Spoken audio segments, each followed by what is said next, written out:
prima batteria dei 60 ostacoli ragazzi. Partiti Filippo Van Holberger, Dario Rosconi, Marco Renzi, Matteo Mauro e Matteo Zockmeister, e va a vincere Marco Renzi dell'Atletica Valle di None Sole, quindi in questa prima batteria dei 60 ostacoli ragazzi.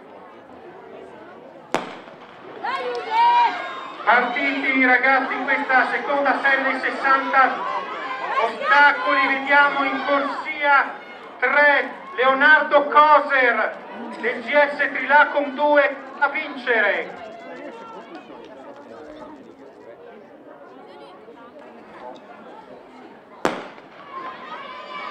Partita anche questa terza serie, attenzione a Pedrotti Michele, ma anche Martino Gatti che va a vincere, ed è Martino Gatti in corsia 4 dell'Atletica Team Loppio che va a vincere questa terza serie e poi questa quarta batteria dei 60 ostacoli ragazzi.